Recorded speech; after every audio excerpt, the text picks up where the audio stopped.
ہم اپنے YouTube channel پر آپ دوستوں کو خوش آمدید کہتے ہیں۔ قذافی اسٹیڈیم انتظامیہ کے حوالے افتتاح کب ہوگا؟ آج کی اس ویڈیو میں آپ دوستوں کے ساتھ شیئر کریں گے، جبکہ دوسری طرف بھارتی میچ افیشلز کا پاکستان آنے سے متعلق انکار کے حوالے سے اہم ترین اپڈیٹ آپ دوستوں کے ساتھ شیئر کریں گے۔ ساتھ میں یہ بھی شیئر کریں گے کہ مزدور جو اسٹیڈیم میں کام کر رہے تھے ان کے لیے خاص قسم کی دعوت کا انتظام کیا گیا ہے، وہ کیا ہے وہ بھی آج کی اس ویڈیو کا حصہ ہوگا۔ جڑے رہیے ہمارے یوٹیوب چینل کے ساتھ۔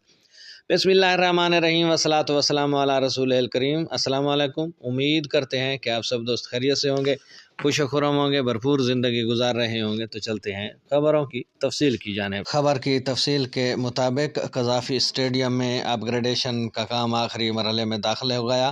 آج تمام کام مکمل ہونے کے بعد اسٹیڈیم انتظامیہ کے حوالے کر دیا جائے گا اور کل وزیر اعظم شہباز شریف باقاعدہ افتتاح کریں گے۔ پاکستان اور نیوزی لینڈ کی ٹیمیں آج پہلی بار نئے قذافی اسٹیڈیم میں پریکٹس کریں گی، جبکہ اسٹیڈیم میں پویلین اور گراؤنڈ کے درمیان بنائی گئی خندق کا معاملہ بھی حل ہو گیا ہے۔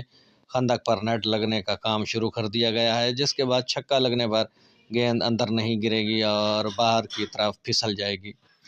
ادھر پی سی بی نے قذافی اسٹیڈیم کے اپ گریڈیشن میں شامل ملازمین کو دعوت پر بلاتے ہوئے کہا کہ کل دوپہر کے کھانے پر 1000 سے زائد ورکرز شرکت کریں گے۔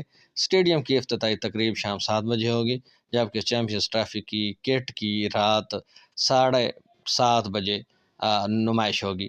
جبکہ دوسری خبر کے مطابق چیمپئنز ٹرافی کے لیے بھارتی ٹیم کے بعد بھارتی میچ افیشلز، میچ ریفری جوگل سری ناتھ اور امپائر نتن مینن نے بھی پاکستان آنے سے انکار کر دیا ہے۔ دونوں کے انکار کے بعد آئی سی سی نے انہیں پینل میں شامل نہیں کیا۔ دوسری طرف آئی سی سی نے چیمپئنز ٹرافی کے لیے میچ افیشلز کا اعلان کر دیا گیا ہے۔ ٹورنامنٹ میں 12 امپائر شامل ہوں گے، جبکہ 3 ریفریز بھی فرائض سر انجام دیں گے۔ پاکستان کے احسن رضا بھی پینل میں شامل ہیں۔ میچ ریفریز میں ڈیون بون، رجن مدوگالے اور اینڈریو یوپے کرافٹ شامل ہیں۔